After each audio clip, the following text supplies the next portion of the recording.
थाने पर यह सुनिश्चित करेंगे कि एक बोर्ड वहां डिस्प्ले होते रहना चाहिए, जो हमेशा से रहा है। कुछ थाने ऐसा कार्रवाई नहीं करते। उस पर नाम लिखा होना चाहिए, थानाध्यक्ष कौन है, उसका फोन नंबर, रात्रि अधिकारी उसका नाम, एसआई उसका फोन नंबर, दिवसा अधिकारी उसका नाम, फोन नंबर, पहरे पर कौन है, 3 पहरे जिनको आपने निकाला है उनके नाम, उनके नंबर, ड्यूटी कार्यलेख पर कौन है, ये नाम हर थाने पर लिखे होने चाहिए।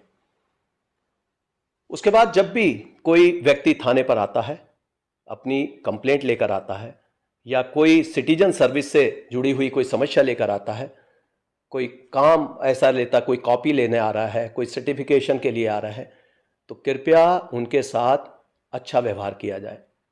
जब वो थाने पर आए, उनका बैठने का स्थान नियत कर दिया जाए, वहाँ पर्याप्त बैठने की सुविधा होनी चाहिए, और वहाँ पेयजल, बाथरूम जैसी जो मिनिमम एसेंशियल जो एमिनिटीज़ हैं वो होनी चाहिए। और ये सब सुनिश्चित करना वहाँ के थानाध्यक्ष का कर्तव्य है। जनता जब भी वहाँ पर आती है, उसको सुनने के लिए, उसको बताने के लिए वहाँ हर समय ये अधिकारी मौजूद रहते हैं। जैसे सबसे पहले जब भी सामान्य जन वहाँ थाने पर जाएंगे, संतरी से उसका सामना होगा। किसी भी दशा में संतरी पर होमगार्ड को ना लगाया जाए, उनकी ट्रेनिंग पुलिसकर्मी की तरह नहीं हो पाती। पुलिस कांस्टेबल दिन के समय में जो महिला आरक्षी है उनको लगाया जा सकता है। जो कांस्टेबल है उनको सॉफ्ट स्किल्स में पारंगत कर दें। कृपया, धन्यवाद, ऐसे सॉफ्ट शब्दों का जरूर प्रयोग करें। साथ ही उनको यह बताया जाए कि जो भी वहां पर व्यक्ति आ रहा है, वो कोई ऐसा नहीं है कि घूमने के लिए आ रहे हैं, सैर सपाटे के लिए आ रहे हैं। वो पीड़ित व्यक्ति है, वो किसी बात से आहत है, वो सरकार के सामने अपनी गुहार लगाना चाहता है, उसको बैठने का स्थान दें। अगर कोई व्यक्ति अगर जोर जोर से भी बोल रहा है, वो परेशान है, उसको अभिव्यक्ति उसकी इस प्रकार की हो सकती है कि जो आपको अनॉय कर सकती है, लेकिन आप एक ट्रेन्ड पर्सनल हैं, आपको ये देखना चाहिए कि वो व्यक्ति जब कोई बात लेकर आया उसकी पूरी सहायता करें। एफआईआर लिखाना, एनसीआर लिखाना, कोई भी अधिकार मांगना, ये निःशुल्क उसका अधिकार है, इस बात से उसको अवगत कराया जाए। ये सबसे पहला इंटरेक्शन होता है संतरी से, तो संतरी के कर्तव्यों में ये बात बार बार बताई जाए। इसी प्रकार से जो ड्यूटी कार्यलेख पर मुंशी उपलब्ध है, वो हर समय थाने पर रहते हैं, इनको बाहर नहीं जाना होता फील्ड ड्यूटी के लिए। उस समय कंप्यूटर ऑपरेटर है जो थाने पर रहते हैं। महिला हेल्प डेस्क है जिसमें राउंड द क्लॉक ड्यूटी लगती है। तो ये ऐसी ड्यूटी है जो राउंड द क्लॉक चलती है। थानाध्यक्ष हो सकता है किसी कॉल पर गए हों, लेकिन यथासंभव दिवसा अधिकारी और रात्रि अधिकारी वहां हर समय मौजूद रहने चाहिए। और साथ ही ये जो मैंने पद बताए हैं, संतरी ड्यूटी, कार्यलेख, और उसके साथ ही सीसीटीएनएस पर जो कंप्यूटर ऑपरेटर काम कर रहे हैं, महिला हेल्प डेस्क पर जो आरक्षी महिला हैं। जब भी जनता के व्यक्ति वहां जाते हैं, मैं आप सबको बता दूं कि आपकी सुविधा के लिए ये अधिकारी वहां पर रहेंगे। और सबसे पहला कर्तव्य संतरी का होता है कि वो आगंतुक रजिस्टर में उनका नाम, आने का प्रयोजन और उनके हस्ताक्षर करा लें। किसी भी व्यक्ति को जब भी थाने में प्रवेश दिया जाता है, अगर वो दिन के समय आ रहा है, उनसे शालीनता से पूछा जाए उनका नाम, उन्हें बताएं कि थाने के इस रजिस्टर में एंट्री कर दें। अगर वो स्वयं नहीं लिख पढ़ सकते हैं तो संतरी को चाहिए कि वो लिखवा लें। उसके बाद उनके आने का जो भी कारण है, संबंधित से मिलवाने का काम ये संतरी करेंगे। अगर कुछ एफआईआर लिखानी है तो मुंशी के पास ले जाएंगे, थानाध्यक्ष से मिलवाएंगे, दिवसाधिकारी से मिलवाएंगे। जो भी थाने के चार्ज में है उसका कर्तव्य है कि यदि कोई भी कॉग्निजेबल ऑफेंस की सूचना आती है तो उसको दर्ज करे, चाहे वो मौखिक रूप से दी गई है तो उसको राइटिंग में रिड्यूस करे, उसको पढ़कर सुनाए, उसका हस्ताक्षर कराएं। अगर कोई महिला पीड़िता है तो उनको महिला हेल्प डेस्क पर ले जाकर उनका पूरा बयान रिकॉर्ड कर लें, उनकी एफआईआर लिखने में मदद करें। उनके पास स्टेशनरी नहीं है तो स्टेशनरी भी दें। ये सब सुविधा पुलिस के फंड से आप लोगों को की जा रही है। अब वहां बैठने का स्थान जरूर नियत किया जाए। हर थाने पर बैठने का स्थान नियत होना चाहिए कि आगंतुक आएंगे तो कहां बैठेंगे, और उसकी सुविधा के लिए वहां कुर्सी इस तरह की होनी चाहिए कि जहां पर्याप्त संख्या में लोग बैठ सकें। और अब एक नया, आपने देखा होगा, नया आयाम जोड़ा जा रहा है, जिसमें ना केवल मेल फीमेल बल्कि जो थर्ड जेंडर हैं, जो ट्रांसजेंडर हैं उनके लिए भी अलग से बैठने की व्यवस्था, अलग टॉयलेट की व्यवस्था, अलग हवालात की व्यवस्था, इसके भी निर्देश जारी कर दिए गए हैं। तो आप सबको बहुत ही संवेदनशील होकर सभी आगंतुकों को हैंडल करना है। अब मैं बताना चाहूंगा कि सबसे ज्यादा आप क्या विचलन करते हैं। जब भी कोई थाने में आता है तो आपको लगता है कि वो बहुत सारे लोग ऐसे होंगे जो बिना लिखा पढ़ी के आएंगे, उसमें साइन करने में वो अपनी तौहीन समझते हैं, और हमारे पुलिस कर्मचारी अधिकारी भी उनसे साइन नहीं करा पाते। क्यों? संतरी बताएगा कि साहब वो तो एसएचओ साहब से सीधे मिलने आए थे, अब मैं क्या करूं। ये संतरी का दायित्व है कि वो देखें, चाहे वो एसएचओ से पर्सनली कोई मिलने आए हैं, चाहे किसी के रिश्तेदार आए हैं, अगर रहने का जो स्थान है, जो निवास स्थान है, उसके लिए रास्ता अलग रखा जाए। कोई किससे घर पे मिलने के लिए आ रहा है वो अलग रहेगा, लेकिन थाने पर मिलने के लिए आने के लिए यही प्रक्रिया अपनाई जाएगी। जब भी आप बयान के लिए किसी भी व्यक्ति को, किसी विटनेस को, पीड़ित को थाने पर बुलाते हैं, तब उसका स्थान नियत होना चाहिए कि कहाँ बैठकर बयान लिया जाएगा। जो विवेचक कक्ष है या जहाँ आगंतुक कक्ष है, वहीं बैठकर उनका बयान लिया जाए। ये नहीं कि आप अपने कमरे में, अपने बैरक में, वहाँ बुलाकर उनका बयान ले रहे हैं। तो ये चीज़ें रोकनी होगी। और मैं सामान्य जन के लिए इसलिए बता रहा हूँ कि उन्हें भी चाहिए कि ऐसी अगर कोई गलत जगह बुलाता तो वहाँ ना जाए। थाने के सीसीटीवी कैमरे हर समय चलने चाहिए और इसकी चेकिंग लगातार होती रहती है। थानाध्यक्ष को प्रतिदिन ये चेक कर लेना चाहिए। थाने के बाहर बहुत सारे स्टॉल लगे होंगे, कहीं पान की दुकान, चाय की दुकान, और वहाँ ऐसे लोग बैठते हैं जो अपने आप को क्लेम करते हैं कि हम आपका काम थाने पर करा देंगे। और ऐसे थाने के दलाल बिल्कुल नोन है, सब लोग जान जाते हैं कि किसके कहने से वहाँ पर काम हो रहा है। वहाँ भीड़ लगनी शुरू हो जाती है। वरिष्ठ अधिकारियों से मेरा अनुरोध है कि जब भी थाने का आकस्मिक मुआयना करें तो सबसे पहले ये देखें कि थाने के बाहर कितने लोग खड़े हैं। एप्लीकेशन लेकर लोग खड़े रहते हैं, जो सामान्य जन है उनकी हिम्मत नहीं पड़ती थाने में अंदर जाने की। उनसे शालीनता से अगर कोई बात करेगा तब उनको प्रोत्साहित करके उनको थाने के अंदर लाया जा सकता है। किसी भी दशा में कोई दुर्व्यवहार ऐसे व्यक्ति के साथ नहीं करेगा, किसी पीड़ित के साथ। हाँ, जब बदमाश कोई आता है तो थाने पर मैंने देखा ना वो एंट्री करता है।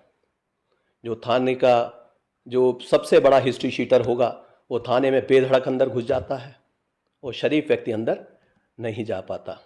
इससे मुझे एक सीन याद आ जाता है जंजीर फिल्म का, जो 1973 में एक मूवी आई जिसमें अमिताभ बच्चन एक पुलिस इंस्पेक्टर का रोल कर रहे होते हैं, विजय नाम से, और वहाँ पर शेर खान नाम का एक लोकल गुंडा, उसको बुलाया जाता है और आकर वो कुर्सी पर बैठने की कोशिश करता है।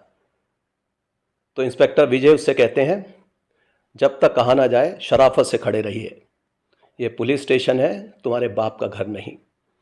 और उसके बाद जो कुछ होता है वो फिल्मों में आप देखने को आपको मिलेगा। वो कहता है कि शेर खान, ऐसा नहीं है कि शेर खान को कोई पहचानता नहीं, आप नए आए हो और ये आपकी वर्दी और कुर्सी बोल रही है। तो ये रुतबा होना चाहिए इंस्पेक्टर का, ये होना चाहिए इंस्पेक्टर का इकबाल कि कोई भी बदमाश आपके सामने आंख से आंख मिलाकर बात ना कर पाए, लेकिन जो शरीफ व्यक्ति है, सज्जन व्यक्ति है, वो सुरक्षित महसूस करे। थाने पे आने पर, अपनी बात बताने पर वो बेझिझक वहाँ से न्याय प्राप्त कर सके। कुछ हमारे जो विवेचक हैं उनको ये नहीं पता था कि कई नियम क्या हैं, अध्ययन नहीं करते। पॉक्सो के मामले, बच्चों के मामले, जो CWC से संबंधित मामले हैं, ऐसे सभी मामले बाल कल्याण पुलिस अधिकारी द्वारा डील किए जाने चाहिए, जो सादा वस्त्रों में रहें। किसी भी बच्चे को, किसी भी सीनियर सिटीजन को थाने पर बयान के लिए नहीं बुलाया जा सकता, ये नियम है।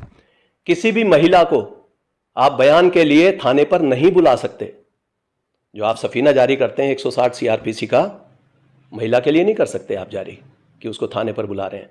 लेकिन अमूमन लोगों से ये शिकायतें मिलती हैं कि थाने पर बुला लिया और उसके बाद थाने पर बुलाने के बाद फिर घंटों तक मिलते नहीं हैं। कहीं लॉ एंड ऑर्डर में ड्यूटी लग गई, इधर उधर घूमते रहेंगे और लोग परेशान होकर वापस चले जाते हैं। कृपया ऐसी शिकायत का मौका ना दें। हमारे सभी वरिष्ठ अधिकारी लगातार अपने राउंड पर इसको देखते रहें। और मैं एक बार बिंदुवार फिर से रिपीट कर दूंगा, अगर कोई बिंदु छूटता है, ये परिपत्र संख्या 7 है, जिसमें पुलिस चौकी, थाना और कार्यालय में आम जनता पीड़ित के साथ मर्यादित व्यवहार के लिए निर्देश दिए गए हैं कि विधि संगत समाधान करने के लिए और अवांछनीय तत्वों पर उनका आवागमन निषेध किया जाए। वो थाने पर ना आ पाए, उनकी हिम्मत नहीं पड़नी चाहिए। और हमें धैर्य के साथ चौकी, थाना, पुलिस कार्यालय आने वाले प्रत्येक व्यक्ति की दुख, दर्द और समस्या को सुनना है, उसका निराकरण करना है और इसको तत्परता पूर्ण करना, ये हमारा प्रथम कर्तव्य है। पुलिस आचरण के सिद्धांत में ये सभी बातें आपको बताई जाती हैं। इसमें जो समस्याएं अभी तक दृष्टिगोचर हुई हैं उनके बारे में मैंने बताया है और इस परिपत्र में भी बताया गया है कि पीड़ित और शिकायतकर्ताओं की समस्या सक्षम अधिकारी द्वारा सुनी नहीं जाती, वो समय से बैठते नहीं हैं। पुलिस चौकी, थाना और अधिकारियों के बाहर चाय पान की जो दुकानें होते हैं वहाँ दलाल प्रवृत्ति के लोग एकत्र हो जाते हैं और थाने चौकी के बाहर ही उनको रोकना है, जिससे कि वो अपना स्वार्थ सिद्धि ना कर पाए। इस प्रकार के जो दलाल प्रवृत्ति के व्यक्ति हैं वो पुलिस कर्मियों से परिचय बनाकर थाने में, चौकी में अपनी पैठ बना लेते हैं और फिर पीड़ितों को, शिकायतकर्ताओं को उनको भ्रमित करते हैं। फिर उनके नाम से अपने स्वार्थ के अनुरूप वो उनको उल्टी सीधी कहानियां सुनाते हैं। इस प्रकार के लोगों से पुलिस की छवि धूमिल हो रही है, इनसे कृपया दूर रहा जाए। थाने पर प्रत्येक आगंतुक का विवरण आगंतुक रजिस्टर में जरूर अंकित किया जाए।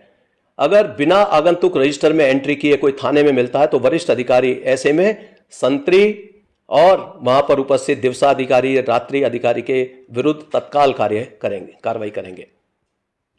किसी भी दशा में संतरी पहरे पर होमगार्ड को ना लगाया जाए। ये मैं पुनः बताऊंगा क्योंकि असले की ट्रेनिंग उनकी नहीं हो पाती है, इसलिए आरक्षी जो ट्रेंड है केवल उन्हीं को लगाया जाए। जनपदों में अधिकांश चौकी, थाने में आगंतुक पीड़ित के बैठने का स्थान चिन्हित नहीं है।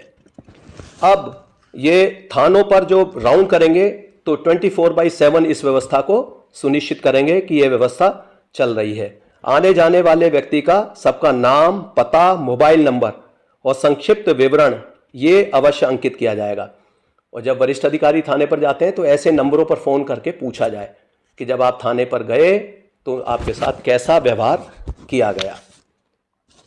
यहां उनको भटकना ना पड़े। माल खाना, कार्यालय, गोपनीय दस्तावेज जहां रखे हों या आवासीय क्षेत्र उधर की तरफ ना जाने दें लोगों को।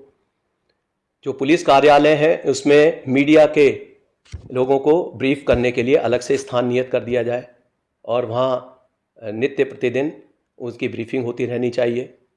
साथ ही कोई महत्वपूर्ण घटना होती है तो या तो मौका जब मुआयना कर रहे हैं उस समय आप उनको ब्रीफ कर दीजिए या अलग से जो प्रेस के लिए जो ब्रीफिंग होती है उसमें आप उनको ब्रीफ कर सकते हैं।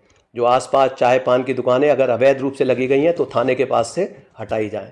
थाने के आसपास परिसर में साफ सफाई अच्छी होनी चाहिए। जो वाहन वहाँ पर पड़े हुए हैं, जो कबाड़ खाने की शेप लिए हुए हैं, कृपया इनको साफ सफाई करें। जो इनको डंपिंग ग्राउंड बनाया हुआ है उसमें पहुँचाएं और या मालों का निस्तारण अतिशीघ्र इसमें कराएं। जो विवेचना के क्रम में जो भी पीड़ित, वादी या साक्षी आता है उससे जो पूछताछ करते हैं उसकी कार्रवाई के लिए स्थान नियत रखा जाए और किसी भी दशा में अन्य स्थानों पर उनको ना बुलाया जाए। पीड़ित व्यक्ति को अविलंब पुलिस सहायता प्रदान हो, इसलिए पुलिस कर्मियों की लगातार ब्रीफिंग होती रहनी चाहिए गोष्ठियों के माध्यम से। और जब आप बीट कांस्टेबल से लेकर उच्चाधिकारी तक जब भी आप गांव, मोहल्ले, कस्बों में जाते हैं तो जनता को भी इसके लिए जागरूक किया जाए। मुझे आशा ही नहीं अपितु पूर्ण विश्वास है कि हमारे पुलिसजन इस मानक पर खरा उतरेंगे। और मेरा जनता के सभी व्यक्तियों से अनुरोध है कि अगर आपको प्रयागराज जोन के किसी भी जनपद के थाने पर या पुलिस कार्यालय में इस प्रकार की शिकायत मिलती है कि उनका साथ दुर्व्यवहार किया जा रहा है, उनकी समस्या का सही निराकरण नहीं किया जा रहा, तो कृपया मेरे CUG मोबाइल नंबर 9454400139 पर व्हाट्सएप मैसेज भेजकर या कॉल कर अवगत कराएं। धन्यवाद। जय हिंद।